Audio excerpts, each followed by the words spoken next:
Medicaid continues to be on the chopping block as Republicans in Congress look to slash federal spending to pay for tax cuts and other policy priorities.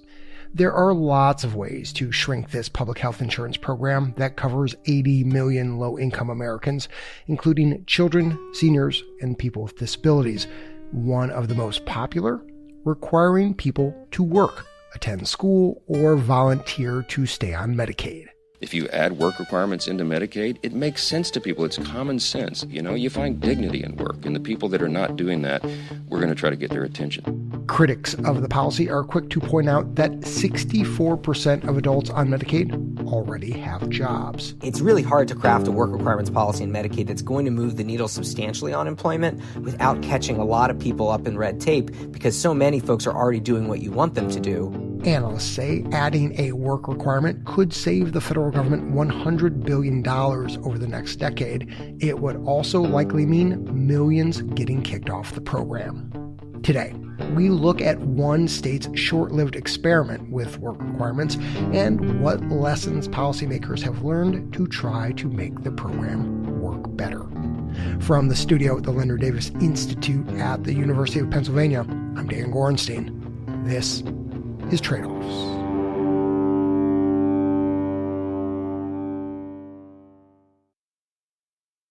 Arkansas became the first state to add work requirements to its Medicaid program in 2018. Trevor Hawkins, who worked at Legal Aid of Arkansas, took calls day after day with people who were confused why they had lost their coverage. Many of the people he talked to were scared. He was struggling to breathe and saying, I need help. I'm on the way to the emergency room and I need my Medicaid. Trevor is still rattled by the fear he heard over the line when he talked to Adrian McGonigal that fall. Adrian, who lived in a small town in the northwest corner of the state, told Trevor he'd gone to refill his meds for his COPD, a serious lung condition. He learned at the pharmacy that he no longer had his insurance. He would have to pay, it was something like $800, and he did not have the money to pay that out of pocket. The 40-year-old told Trevor that he'd hit up some other drugstores.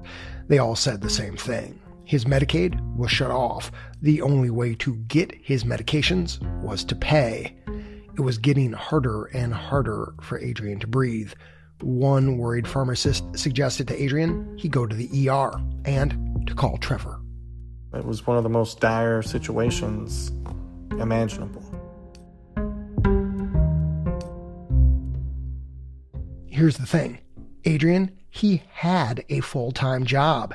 He worked at a chicken processing plant. It was the best job he had ever had in his life. He was sort of bouncing around between family members' homes. And this job was going to be the one that, got him back on his feet. Adrian had reported his income to the state when the new rules went live in June, but he was expected to log his hours every month. Adrian didn't know that. After 90 days without an update, the state cut off his coverage. He thought he was good, and then he wasn't. A few days later, Trevor appealed the decision, arguing Adrian had tried to follow the rules and he deserved to get his Medicaid back. Then they waited. During the first Trump administration, a total of 22 Republican states sought federal approval to make some kind of work activity a requirement for Medicaid coverage. Critics considered the move disingenuous, just a politically palatable way to shrink their Medicaid rolls. But the states defended the proposal. Here's then Arkansas Governor Asa Hutchinson at a press conference in March of 2018. This is not about punishing anyone. It's about giving people an opportunity to work. It's to give them the training that they need. It's to help them to move out of poverty and up the economic ladder. That is the objective of it. The very idea of Medicaid has troubled many conservatives for decades, often seeing it as a handout that discouraged people from helping themselves. Work requirements were seen as a potential antidote. Most states plan to apply the pull yourself up by your bootstraps policy to people who became eligible for Medicaid under Obamacare. These were people who made up to $12,000 for an individual or $21,000 for a family of three in 2018. I think there is an expectation that those work-capable people should be working before they turn to the government to provide assistance for them. That's Angela Rachidi, a senior fellow in poverty studies at the American Enterprise Institute. Angela says states' optimism that work requirements could break the cycle of poverty came from evidence from the 1990s. Back then, some states added work requirements to their cash welfare programs. Once you introduced work requirements, more single mothers who had been receiving cash assistance went to work. The data on work requirements in welfare is mixed. Research shows for every single mother who went to work and increased her income, others failed the work requirement, lost their cash assistance, and fell deeper into poverty. Other researchers point out that any employment gains often faded after a few years. AEI's Angela Rachidi says the evidence on welfare work requirements varies because each state's program was slightly different. When it came to Medicaid, though, nobody had ever tried it, and Arkansas Governor Asa Hutchinson was committed to being first. We're ready with our systems. This will be going fairly quickly, and we've got our processes down. The state tapped Ray Hanley to help implement the new rules. Ray's job? Tell 60,000 Arkansans they had to find work, go to school, or volunteer if they wanted to keep their Medicaid. Ray was the CEO of a nonprofit that was leading outreach efforts. We probably had at least 100 people on the phones. They all had their headsets, the computers, the sound baffles around them. From 8 in the morning to 8 at night, Ray's team called and called. Oftentimes, no one picked up. I'm sorry, the number you have reached is not in service. When someone did answer, Ray's agents launched into their script. They would introduce themselves and say the state has this new policy, and I want to explain to you what is required.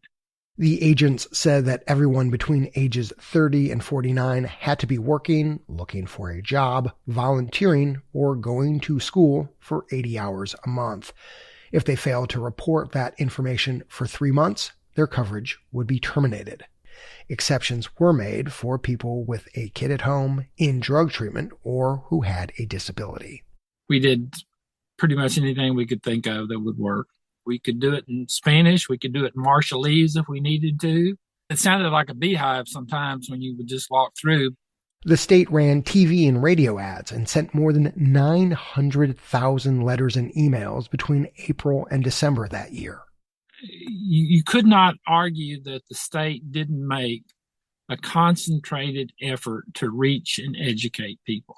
Ray knew it would be hard to get the word out. He'd worked in Medicaid since the 1970s and had been the state's Medicaid director for 16 years. He liked the idea of encouraging people to work, but Ray worried that people who struggled to get a job because of transportation or childcare would still end up losing coverage. This is a very mobile population. They move a lot. They don't like to answer the phone number they don't recognize. It's just hard to reach people. While Ray grappled with one major challenge, contacting recipients, Adrian McGonigal was experiencing another, falling through the bureaucratic cracks. Without his coverage, Adrian was without his lung medication. Adrian's breathing, of course, got worse. Trevor Hawkins said Adrian had to stop working and kept ending up in the hospital. His doctor told him it causes damage to your lungs every time you have one of those severe attacks. In January of 2019, 3 months after he first called Trevor, Arkansas restored Adrian's Medicaid. That spring, a federal judge ordered Arkansas to shut down its work requirements program, ruling that making work a prerequisite of medical coverage was incompatible with the goals of Medicaid. That case effectively ended the first Trump administration's experiment in all states. But for Adrian, the damage had been done. Because it took so long to get his coverage restarted and getting back on the treatments, and he couldn't get that job back. He lost his job because of the work requirements. Adrian landed some part-time work at fast food places, but his health, which kept going downhill, made holding down a job tough. Eventually, Trevor helped Adrian get on disability. It just got to where he couldn't work, but he never stopped trying until he just physically couldn't. After President Trump took office this year, and it seemed like work requirements were making a comeback, Trevor called Adrian, but Adrian's number had been disconnected. A few weeks later, someone sent Trevor an obituary. Adrian had died of a heart attack a few days before Thanksgiving. He was 46 years old. I just thought back to everything he went through and how his life really went on a downward spiral, despite him objectively doing everything they wanted. Adrian is one of 18,164 people who lost Medicaid coverage for failing to meet Arkansas's work requirements, about 1/3 of the people who were subject to it. Numerous qualitative studies show that many of them were like Adrian, unaware of the policy or just confused about how to comply. The most rigorous evaluation of Arkansas's work requirement, a 2019 study published in the New England Journal of Medicine, found no evidence of more people getting jobs, the program's original goal.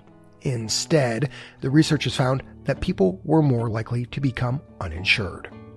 When we come back, how some states are thinking about work requirements differently this time around, and why even supporters of the policy worry about a proposed federal mandate.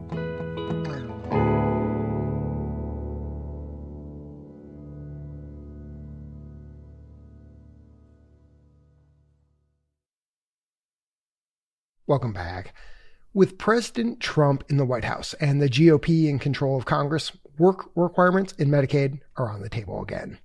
Republicans in the House have introduced a bill that would add a national work requirement to Medicaid in hopes of shrinking the rolls and saving an estimated $100 billion over 10 years.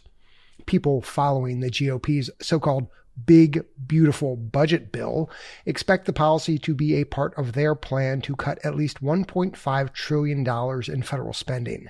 Separately, several states want permission from the Trump administration to let them roll out work requirements at the state level.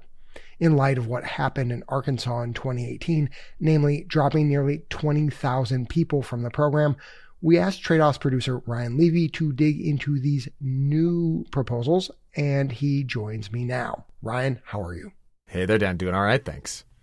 So between covering a bunch of breaking healthcare news these last few months, you've also been diving deep into work requirements, reading the research, talking to experts on all the sides.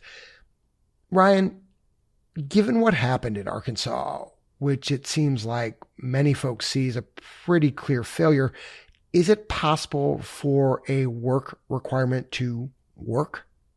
Well, as you said, Dan, a lot of people believe Arkansas, with all their coverage losses and administrative headaches, that was really a cautionary tale. Yet here we are, maybe closer than ever to a national work requirement in Medicaid. So if policymakers are going to pursue this, I wanted to know what lessons, if any, could be applied to new proposals and whether people expect to see different outcomes this time around. But what success looks like, right, is complicated, in part because people have different definitions of success. Absolutely. Based on my reporting, Dan, I'd say there are basically 3 definitions of success here. First, help people get good jobs, move off Medicaid, and onto private insurance. Right. Break the cycle of poverty. This is what Arkansas Governor Asa Hutchinson talked about back in 2018. Exactly. Another version of success is more philosophical. I think Louisiana Senator John Kennedy captured it well in this Fox News interview he did earlier this year. It's not just about the money. There's a moral principle. If you can work, you should work. These programs were not meant to be parking lots. They were meant to be bridges. Mm-hmm. And for some people, not everybody on Medicaid, but for some people, the best way to get back on your feet is to get off your ass. I want to call out here, Dan, that almost everyone who is currently on Medicaid and can work is already working. As you mentioned earlier in the show, 64% of adults on Medicaid have full or part-time jobs, and another nearly 30% are already going to school, they're caregivers, or they're disabled, all circumstances that would exempt them from most work requirements. Doing some quick math here, Ryan, that leaves less than 10% of people who could get pushed into a new job by this policy. And when you think about how few people that is, you kind of wonder if pulling people out of poverty is the actual motivation behind work requirements. That at least is the argument from critics. It is, and it's also actually a great segue into the third and final definition of success, Dan, which is saving the government money. The Congressional Budget Office estimated that a national Medicaid work requirement would result in the federal government covering 1.5 million fewer people. People losing their Medicaid, Dan, is how the government saves money from work requirements. Right. People losing their Medicaid is how the government saves money. Okay, so those different definitions of success speak to three very different motivations. Ryan, what's your sense of what's driving the interest in work requirements right now? Helping people move up, this moral principle, or just a desire to shrink Medicaid and do something else with the money? Well, you certainly hear state officials and federal lawmakers touting the first two most often. But I talked to several Medicaid experts, Dan, including supporters of work requirements, who are worried that congressional Republicans in particular really just want to cut costs to pay for President Trump's agenda. Here's Barbara Sears Roshon. She was a Republican state legislator and then Medicaid director in Ohio in the 2010s. For the feds to say, you shall have a work requirement and it shall look like that, I think that takes away from the fact that states are intensely different. A very rural state is not going to have anywhere near the same number of opportunities or issues or concerns that a very, very urban state's going to have. Hearing that reminds me, Ryan, that when we talk about Medicaid policy, there's the split we usually think of, the one between Democrats and Republicans. But there's often the split right between the feds and the states. Now, I know we're still waiting for Congress to work out how work requirements might fit into their big budget bill. So let's set that aside and talk about the states that are interested. Sure. So far, we've got our old friend Arkansas. Of course. As well as Ohio and Arizona, who have already submitted formal requests to the Trump administration. There are several other states, I think close to a dozen, including Indiana, South Carolina, that are also moving in that direction. Then we have Georgia, which actually has a work requirement in place now, and they're asking the Trump administration for permission to continue it and to tweak it a little bit. And going back to our original question, do these new proposals seem to be taking lessons learned from Arkansas 1.0? They do. They are pretty substantially different.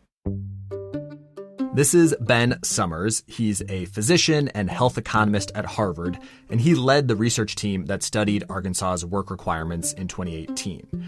Now, as you know, Dan, Ben is no fan of work requirements, but he thinks Arkansas's new proposal actually includes some improvements. In particular, he likes that the state is not immediately throwing people off the program if they're not working. Or if the state just thinks they're not working, like what happened to Adrian McGonigal. What instead is Arkansas doing, Ryan? Well, instead of a hard requirement that someone has to work 80 hours a month or be in school or sick or a caregiver, Arkansas wants a more personalized system. So the state says they will use data it already has, like tax records, medical status, whether someone's getting food assistance, to determine if that person meets the work requirement. And if they are not, what happens then? Then they will be assigned a success coach, which basically seems to me as like a caseworker who's supposed to work with that person to come up with a plan to connect them with resources and support. Ben told me his eyebrows went up when he heard this. So this is fundamentally different than what I think a lot of the rhetoric around work requirements is typically talking about. Rather than do these things or else we take your coverage, this is do these things, and if not, we're going to work with you to try to improve things for you. And I want to underscore this, Dan. You know, I heard it over and over again. If you want people to find a job, you need to help them find a job. I think the carrot approach is likely to be more effective than the stick, giving people the supports they need to go work. It sounds like one of the biggest lessons from Arkansas is that, no surprise, incentives matter. Are other states also taking this lesson to heart? Ohio is. So I talked to Maureen Corcoran, who runs the program there. She says her agency plans to work with the state's Department of Jobs and Family Services to help people address transportation, childcare, and even just the lack of available jobs. We have to acknowledge the complexities that people will be dealing with, and we have a responsibility to help overcome those and to help connect people.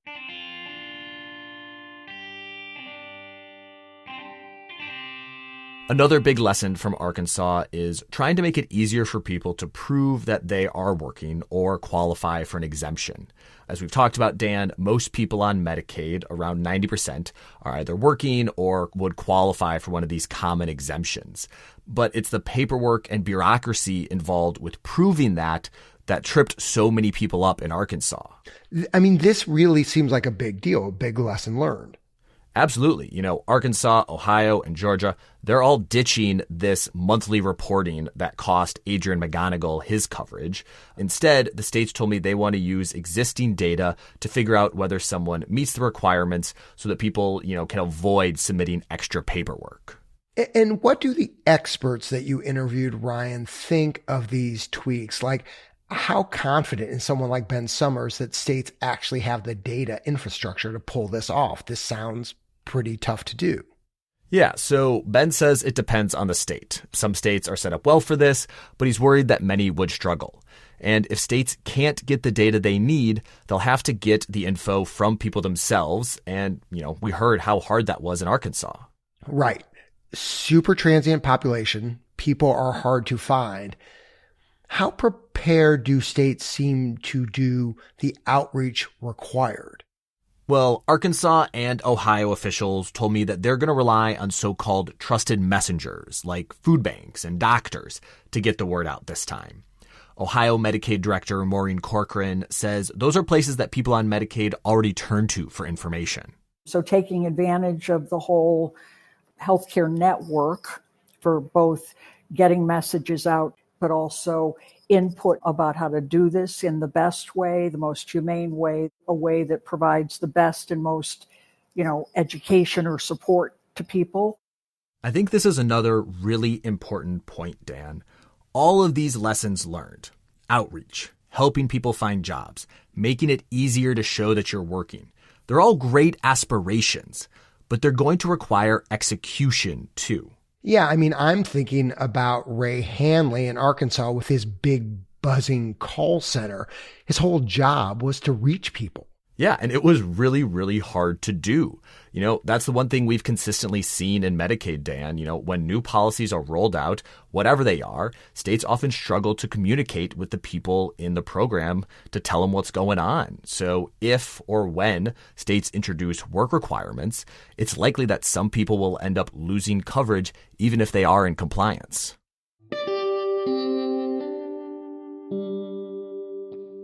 So let's take stock of where we are right now, Ryan. On a lot of levels, Arkansas's 2018 plan fell well short of its own goals. The research shows tying health insurance to work failed to lift people out of poverty. And again, 18,164 people lost their coverage. And research suggests most of them were still eligible for that coverage. 7 years later, work requirements are back, and states say they will invest more in helping people find work and make it easier for people to keep their Medicaid. I think that's right, Dan. Based on the people I've talked to, there's some real enthusiasm for applying these lessons learned from Arkansas. That said, there's also concern that a national work requirement plan would just duplicate a lot of the failures we saw with Arkansas 1.0. Case in point, a recent paper out of the Urban Institute, a DC think tank, estimates that if we have a national work requirement, as many as 5 million people could lose their Medicaid. This is still, Ryan, a largely untested idea. and what Republicans in Congress are talking about would take it to scale. Yeah, it's interesting, Dan. I talked to Angela Rachidi. She's at the American Enterprise Institute and, in general, a supporter of work requirements. She told me if the goal is to help people get better jobs, Congress should start small. If they came and said, we want work requirements to increase employment among this population, I would say, well, if you want to do that, you'd want to do it kind of in a small pilot-based way in order to develop evidence and then use that evidence to either scale up or to discontinue programs. This seems to really take us back to the beginning of our conversation, Ryan, where we discussed the different definitions of success.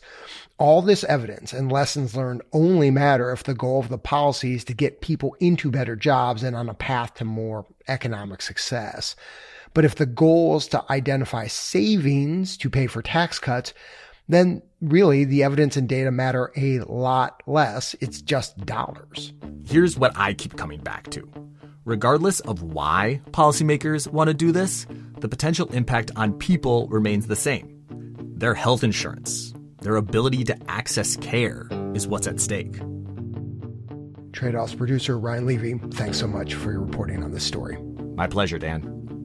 The House committee that controls Medicaid's budget is expected to release more details of its plan to cut Medicaid, including a possible national work requirement in early May. I'm Dan Gorenstein. This is Tradeoffs.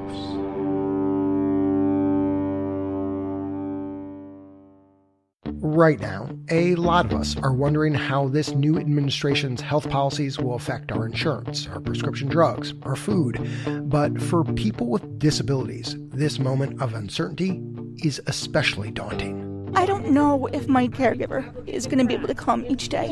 Programs that people rely on to eat, to bathe, to get to work are facing serious cuts. We talk with one expert about what all this upheaval could mean for people with disabilities and how history can help us understand this moment. This is a very dark time. Disabled people are under unique threat. But I still have hope. Next time on Tradeoffs.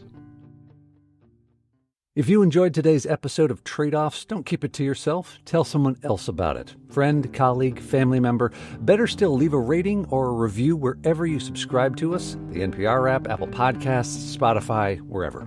The Tradeoffs team is producers Ryan Levy and Melanie Evans, editor Deborah Franklin, executive director Jessica Silverman, marketing director Catherine Dougal, with help from Kate Seepy and Colleen Schenk, sound design by Cedric Wilson and Andrew Perella, executive editor Dan Gorenstein, and senior producer Leslie Walker. The Tradeoffs theme song was composed by Ty Sitterman, with additional music this episode from Blue Dot Sessions and Epidemic Sound. Tradeoffs reporting for this episode was supported in part by Arnold Ventures. Special thanks to Kevin Bagley. Additional thanks to Brian Blaze, Matt Fiedler, Jenny Haley, Elizabeth Hinton, Michael Cartman, Calder Lynch, Camille Richoux, Matt Salo, and Chris Pope. Thanks also to all our listeners who helped to support our work, including Sebastian Tejo Trijo, Ellen Mangenheim, Laura Bartlett, Henry Harwell, and John Sawyer. Our media partner is Side Effects Public Media, based at WFYI.